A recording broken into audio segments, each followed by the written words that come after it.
Janu B for South Africa wins it by a half. It's an absolutely exquisitely beautiful morning here in Dubai, and we've been coming here since 2001, which means that it's not rocket science to work out that this is our 17th year in Dubai.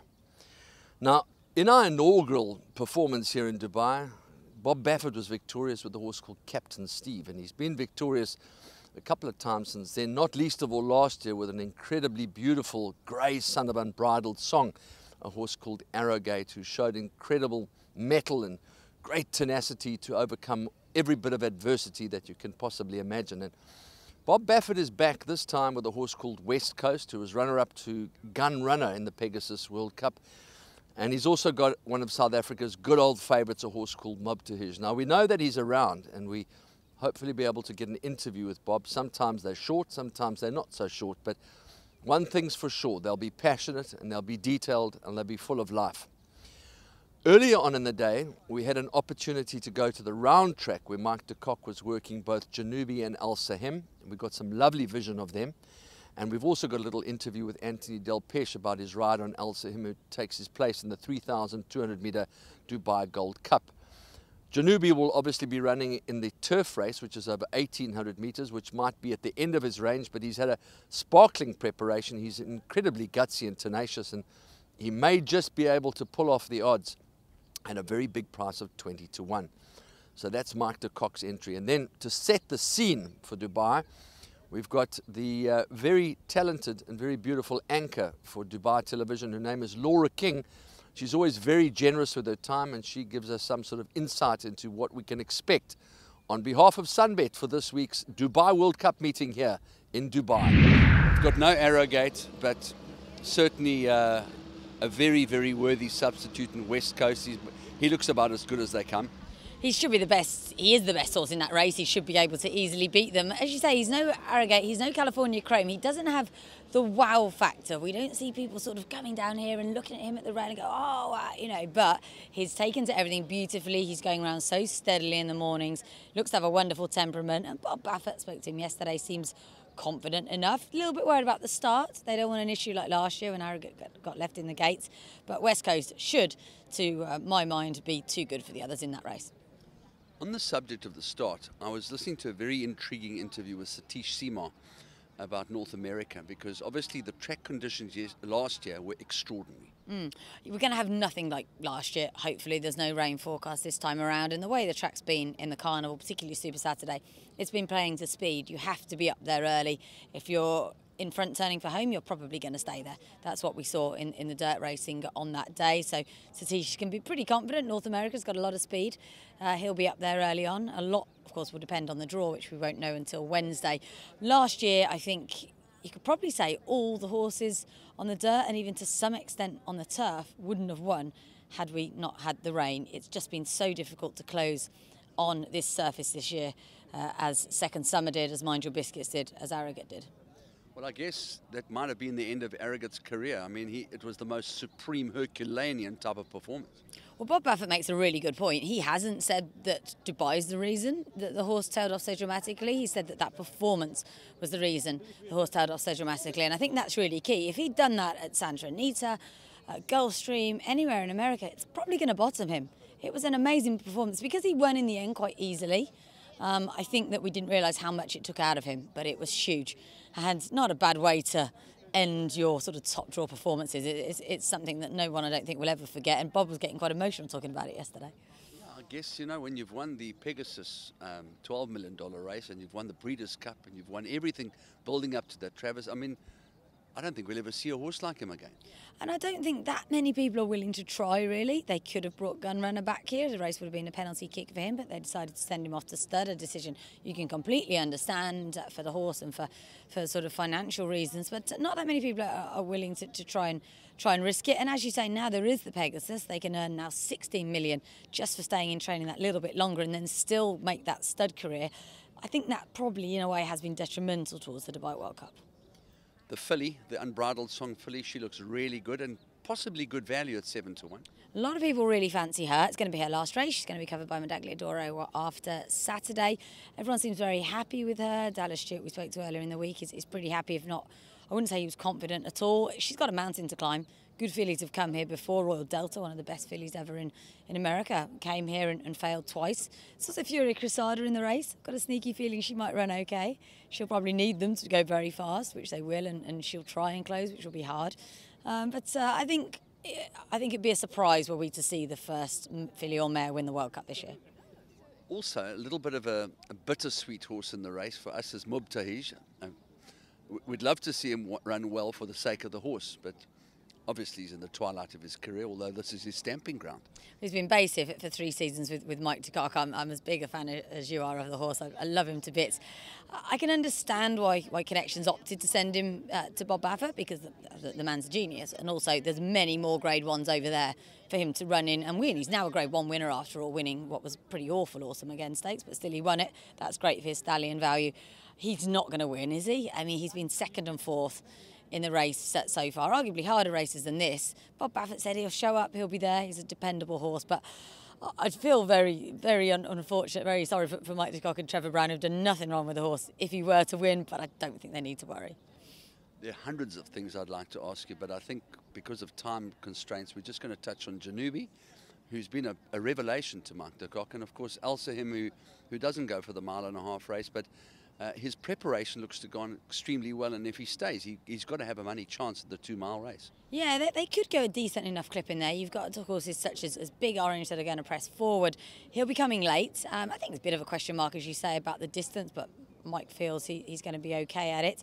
So he's going in under the radar. Must be quite nice for Mike this year, a lot less pressure than normal. And Janu B's just an awesome horse. I mean, he had to overcome all the travel. He ran a great race first up here. They brought him in that sort of the way that Mike likes the prep horses, over shorter, and then it was fantastic to see him win here, and such a good run last time as well in the Jebel Hatter. Fully deserves to be here. He's going to probably be there to be got at in the closing stages. I think the last sort of 100 metres might be a bit tough for him, but he's such a lovely, honest horse. I would love for there to be an upset, and what I don't think is the strongest Dubai turf. Not at all. So I think it could be right for an upset, and wouldn't it be great if Mike, in what is probably his smallest World Cup team ever, he didn't even think he'd have horses in the fields. Wouldn't it be great if he could just pop up with a win when no one's expecting it? Yeah, I guess Anthony Del Peche, who knows the horse really well, will have Verizabad to keep him company, because Christoph is definitely going to be playing a waiting game, I would think. Absolutely, yeah. Verizabad's prep was very eye-catching. He's not getting any younger, of course, and Rare Rhythm, who beat him, is a very, very good horse. That was so impressive. But as you say, we'll see these sort of exaggerated waiting tactics, won't we, from Christoph on Verizabad and Al-Sahem. It wouldn't be the worst idea in the world to sort of keep out the back and try and make up some ground late on. I think that's going to be their best way of picking up a place there. And North America's got the beating of Thunder Snow, running into a clear third, Furia Cressada, but North America, brilliant win. North America wins by 6. Can Satish Seymour pull something out of the bag with the North America, because he has done absolutely nothing wrong? He's been an absolute star. He's a great advert for the Racing in Dubai sales. It's a difficult one, because personally, for Connections, knowing them being based in Dubai, Richie Mullen being a fantastic friend to us on the channel, I'd love them to win. But I think the race should probably go to a horse from North America. It's a proper top draw, 1.25 mile dirt horse. So in a way, I'd be a bit disappointed for the profile of Dubai World Cup were North America to win. But for Satish, who's been here since, I think they built Dubai around him, that would be an amazing story. So I'm a little on the fence with North America. My gut feeling is he won't be good enough. I've been lucky. I've won a big one on Vengeance of Rain, but he was a special horse. But, you know, Al-Sahem, he'll hold his own there, and I think it's the first time he's going the trip. But the way he ran last time, coming from the back, it looks like it's not a problem for him. But looking at the race, obviously very, very competitive race. But we'll go out there and do our best. It just looks like he's coming back to his best form again. Yeah, I liked his last run. He came from a ridiculous position, and he ran 5th. He didn't run too far behind him. So if I manage to get a good draw and I'm not too far back, we'll give it a go. Well done. The whole country's behind you. Thanks so much. West Coast, the only one with a chance. He's second. Well clear of the others. A battle on for third with Fear the Cowboy coming on. Gunrunner needs another 16th. It's Gunrunner in front. He'll go out a winner. He's the horse of the year, and he's Gunrunner with an unforgettable performance in the Pegasus World Cup. He won by 2 over West Coast second. Maybe we don't want to make comparisons, but how good is this horse? Well, I think he's probably now that, Gunrunner retired and Arrogate's gone, he's probably #1 ranked in America. So, process of elimination, but his last races have been really, really strong races, and I really think that I don't see him regressing. I think he's sitting on another big race, and I think deservedly he should be the favorite. I'm going to go back very, very briefly to Captain Steve. You came here, he was a Don winner. He won the Dubai World Cup. Maybe he wasn't as good as Silver Charm, but there's no remarks column. You picked up the big booty. Well, I've always been, every time I brought a favorite in here, I've been lucky to win, except for Game On Dude. He didn't run well here. But the whole key is you have to, if you come in here with the best horse and everything goes smooth, there's a really good chance you're going to win. It's a fair racetrack, and so when it went to Polytrack, then we started staying away from it. It just wasn't. It was different. It changed everything. Now that the dirt's back, you see a lot of Americans are coming back here because America, it's all about speed, dirt, speed, and so that's what we have. But I just feel it's good to be back here, and with a horse that has a really good, legitimate chance of winning it. And I have two in the race. I have Mutahij, who's always hits the board. He runs hard every time, and he's doing really well. So we're excited about him also. Funny enough, we have a very deep connection with Mutahij because he obviously started with our hero, Mike de Kock. But you're the man that got him the Grade 1.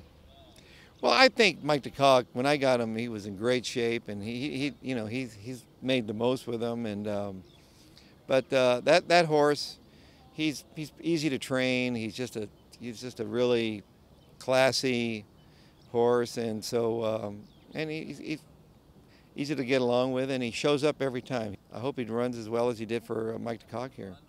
Arrogate had done it all before he got here. I mean, this was a bonus, but the track conditions in the day, they were onerous. I mean, that was the most Herculean performance we've ever seen from a racehorse on this track. No, it was a crazy couple days when that rain came down. It was muddy and it was windy, and it was, and everything was doing really well. He was in the gate, and all of a sudden he just didn't break, and they cut him off right away. And that's one thing, when you're the heavy favorite, if they see you don't break, they will, you're the target, and so he was a target, and they just slammed him leaving there, and then he shut the door on him. He threw out the back, and I'm like thinking, why did I bring him all this way? What a waste been here. Like, I'm thinking these horrible things in my mind, like, I wish I could have just beat me up, Scotty, get me out of here right now. And I got a lot of explaining to do, and just going to embarrass his horse and all this. And then for him to, to come around and then win the race in the style that he did, just galloping by, one of the best horses we've seen, Gun Runner. And so it was just an amazing performance. I don't think definitely the best performance I've ever had as a racehorse. That was just thrown out the back, and to finish like that, everything against him, and to run by a horse, and did it in the ease and fashion that he did. It was pretty impressive. West Coast, has he got the same miles on the clock, or is he still a slightly fresher horse? I think he's a fresh horse. I think he's a lightly raced horse. So I feel, he's happy. He's a big, strong horse. So it doesn't take, I could tell Arrogate last year, when I got here, you could tell that the trip took its toll on him. He was a little bit light when he got here, and the long walk up here from the track, you could tell it was getting to him a little bit. So I had a lot of pressure on me. I wasn't sure. And then when he didn't break, that was like really he had to just gut it out. But he's this horse here, he looks like he looks really fresh. He's happy. I just think he's just still getting better, and hopefully this will, but he still needs racing luck. He needs to get out of there and get clear sailing, and after that, it's up to the racing gods. Well, on that subject, we'd like to say thank you for being so available, so affable, and so approachable. It's a wonderful breath of fresh air. Well, I really enjoy it. I enjoy racing. It's in my blood. I have a passion for it. And, anytime I can really promote our sport, we need people watching, and so. Well, you live your whole life to get yourself in a position to do it. I started out as a quarter horse trainer, and I was running for $300 you know, my horse would win, he'd make $300, and I was getting $30 for 10%. I thought I was killing it, you know. So here I am running for $10 million.